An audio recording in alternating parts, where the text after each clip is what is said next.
Bedbugs, bedbugs, bedbugs. Hello again, it's Sharon. Wanted to share a little bit with you about my story, how bedbugs became part of my life, or AKA the day my life ended. And I know some of you feel the very same way because I've heard from many of you. I've read time and time over on Facebook posts and groups and the few things I found how many just want to burn their house down, want to move, want to live in the car, just want to get rid of everything, sleep on the floor. You just didn't care. But as we've all learned, or if you haven't yet, you will learn that you'll never get rid of them until you get to the birth cycle. So I just wanted to share a little bit with you about how I got them. I started, I think probably for about 2 weeks. I kept thinking, what's that on the back of my arm? Or sometimes I'd have little bumps on my neck. And I didn't see them till like 9, 10 o'clock in the morning. And one of the gals at work would say to me, you got an allergy? What's on the back of your arm? So I don't know. I got real tired of it. And one night I just screamed out in the shower. You know, you sing in the shower, you talk to God in the shower. And I said, what the hell? What is this? Am I becoming, some kind of eczema or something? I got out of the shower and I went to check my emails, sat down on the couch before I was going to go to sleep. I had been sleeping in the couch because I had a back injury. And this is like 10, 15 minutes. And I pulled the pillow down, I put my computer on, and this bug ran across my arm. Oh, wow. Well, what the hell was that? I never seen a bug like that. And then some kind of dread came over me. I'd never seen a bed bug. I've heard a few people talk about it, how it torments you. It can't be that bad. Call the pest control person, right? But something in me knew. And I jumped up, I threw the cushions apart, and 3 or 4 of them just scurried. And those puppies run fast. And they ran to the back of the couch. I don't know how. It's kind of like you pick a car up off a child if you have to. I threw that couch over, and all up and down those cushions was the whole birth cycle of bed bugs. From the little bitty bitty things you can't hardly see, to the little yellow nymphs, to some that weren't out of their shell, to some of them that had no blood in them, to the mamas and daddies. I think I screamed. Good thing I didn't have a neighbor home at that time.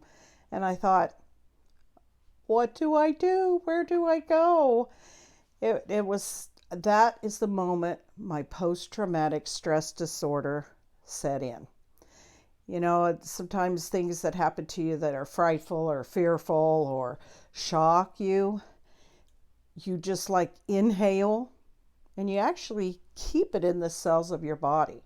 And I have found over the years that it goes to the weakest link in your body. Well, what was the weakest link in my body? My back pain. And I'm still coming out of that back pain many, many months later. But that's where it set in my body. How I know? I just don't know. But I do know. So think about your experience and maybe pain and suffering you have in your body. I immediately went to Dr. Google. Well, first I got my vacuum out and I was going to vacuum them all off my couch, because they're just right there. They wouldn't be in the couch. But every time I'd vacuum, more would come.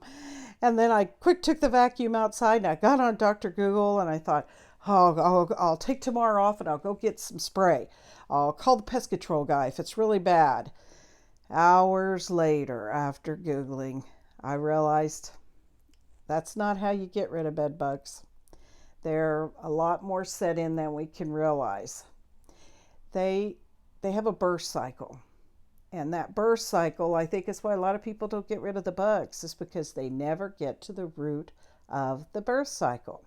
So I'm going to put my glasses on because I can ramble.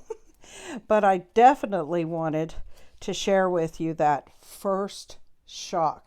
Because as you deal with the post-traumatic stress, it'll make a lot of difference when you go to the other videos to understand about the post-traumatic stress disorder. And I realized this isn't just like a spider. You're their meal. You're the one that they have to stay close to because, yeah, I call them my little vampires. Some tease me I'm the bedbug whisperer because I know that they have to have you for their meal. But truly, as much as that torments you, it is your biggest blessing because they won't seep into the woodwork and go other places if they smell you.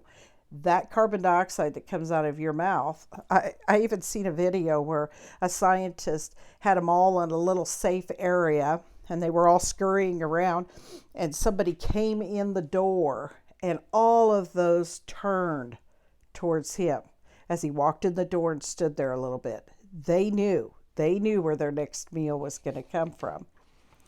And I know that, even though you're seeing evidence of them, it's the ones you don't see, the teeny tiny little ones that will then become the full-fledged bed bug. That's where you've got to get to the root of. So that next morning, I called the pest control people. In a few places in my hometown, nobody, I guess there was a few, but they was like, oh, no, we don't deal with that. Found a place 30 miles north of me. When I called him, he said, oh, no, they're hard to get rid of. And I said, oh, no. If they didn't want to do it, how was I going to do it? And besides, they wanted $1,500, and I don't like pests, pesticides or chemicals. I'm real sensitive to them anyway. And I think that's why the blessing is that I seen them biting me. Some people never ever see evidence of it, so they don't know they're in their bed. They don't know they're in their belongings, or they even brought them in their house until months later, and they start seeing them scurry around. So I knew the pest control person wasn't going to help me, so I was going to do things the natural way anyway. And I just sat there. Right before I went to work, I was exhausted, and the miracle happened. All of a sudden, I remember we had bird mice one time in an apartment that we lived in, and they'd come in after the birds and left the little nest outside. We thought it was all so cute, and they kind of scurried in and got all of our clothing and our belongings, and someone said, oh, just go get some diatomaceousearth, put it around your apartment, and you'll get rid of those, which we did, but it was a lot of experimenting with them because the house looked like a baby powder factory had exploded, or a cocaine factory, or we teased with family members because I didn't know how to put it down. And all of those mounds of stuff that we were throwing around and hoping to get those little bird mites, that's not the way you do it. And that's what I had to learn about putting it down in like a fairy dusting. Because those little puppies are smart. They'll just walk right over it. You need them to walk through it to kill them off. So it was like half of the answer had come, but how do you apply it? When do you apply it? I've seen people say, well, I put it down one afternoon, then I vacuumed it up, but I still got bed bugs. Well, you haven't got to the root of the whole burst cycle. I even read a story, a quick story. One guy had a pretty good infestation in his bedroom, is what he thought, but don't fall for that. Got him in the bedroom. They scurry around your house along the baseboard, and he vacuumed and vacuumed and vacuumed, moisturized all of his clothes, didn't pack anything up, and he would just lay in bed every night and let him come to him. And then he started putting DE around his bed, and they would walk through it, and over a few weeks, he didn't have them anymore. I'm not brave enough to be their meal. I couldn't do that. So I knew that there was another story. So I just felt like I was frozen. But through experimentation, through putting it down, through vacuuming it up, through finding some people through the internet, I realized every step by step was coming about. It seemed like it was after I put it down the first time and I got a safe bed, because that's the first thing you're going to do, is create a safe island to sleep in. I never got bit again. I slept there every night. And, I think I found one that was still alive barely, like on the third day, and I've never seen another bed bug in my home. Now, I knew they were there because I had to kill off the birth cycle. And I had maybe a medium infestation. It wasn't real bad. If it's real bad, you might want to call the pest control people. So after I sort of got some peace, after stopped being bit, I knew what I had to do, and it was to get rid of that couch. Even mentally, they say that you could treat your furniture and treat your couch, but that's where my biggest manifestation of them were, and mentally I couldn't do it. And I thought I'd gotten things cleaned up, but had some people come over. My couch was like a two-seater, and it was all the cushions were sewn together, and I couldn't really get up in there. I turned it over. They were up underneath of it.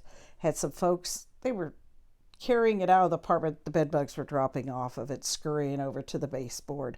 So, but if you have a couch that's just like, you take the cushions off and wash the fabric and vacuum and steam and stuff, you can save your couch. So don't throw it away. See if you can treat it first. And through groups, I finally learned that safe bed was the first thing. And the second thing was, as I was in a manic state almost, vacuuming and vacuuming and vacuuming. And that's how you're going to create that safe bed, is vacuuming, steaming, and treating it. So it's pretty self-explanatory, but it takes a little time to do it. And I didn't know what I was making all these notes for until I had a dream one night that, sometimes what happens to you is what you help others with. And I realized that I was getting step by step through trial and error and setting up and taking down, and that I just knew that I was creating an ebook from this to help other people with. So as I kept crying out to God, I realized that pain, it comes in life, but suffering is optional. That I had just lost all touch with that inner being through my fear and my fright and my panic. And that I know that what is happening, and if I resist it, it persists. That the worst thing can turn out to be the biggest blessing in my life. That what you go through, sometimes you'll help others with. That I needed to find my peace again, to allow and accept and surrender. I don't know what the hell these things came into my life for, but I do know that God knows, and that I have to get back to finding my peace again. And that's where I could, once I stopped getting bit, once I didn't see any bugs, the peace was coming back, and I knew it was possible. And it's possible for you also. So that lessons of life, it's hard to remember those things when fear hits. But check out my other video on the post-traumatic stress disorder. I talk a little bit about it in one video, and then the actual meditation that I use every day, all day long. That the more I used it, the more peace came. The more I could control my thoughts, because as a man thinketh, so he becomes. Remember, it's not what happens to you in life. It's what you do with what happens to you. Having no sleep, it's the worst thing in the world. You need your water and your exercise and your movement and your sleep. And I wasn't getting sleep because I would wake up in the middle of the night and think, what was that? Something's walking over me. I got white sheets, so I could see anything really quick. Throw the lights on. I never found anything. But as I thought I did, then there goes the rest of my night. So pay attention to that. I can help you with some of your sleep also. And I realized as my ebook was kind of taking shape that I was also regaining my safe haven, my peace back in my home. That using the natural products cheaply, that I could do it myself, that life was going to come back to some normalcy. So if any of this resonates with you, then check out my ebook. It's below the video, that once you purchase it and your payment clears, the ebook link is in your email. It opens in Google Docs, so you have to be able to open it there. And like and subscribe. And check out my other videos where I share about the tools and the products. But the ebook is going to get to the root of what I call the secret, and that's the process of methodically putting it down and picking it up and putting it down at a specific intervals and how you do it. So I hope this helps you. I can't do consultations right at this time, but I'm hoping that that's coming as I allow some time in my day for that, because I've had people just ask, I want to talk to you, I don't want to read a book. So hopefully that comes soon. Check out the other videos, and I hope that this brings you peace and it will help you in your life with your bedbug situation. Ta-ta! Bye-bye!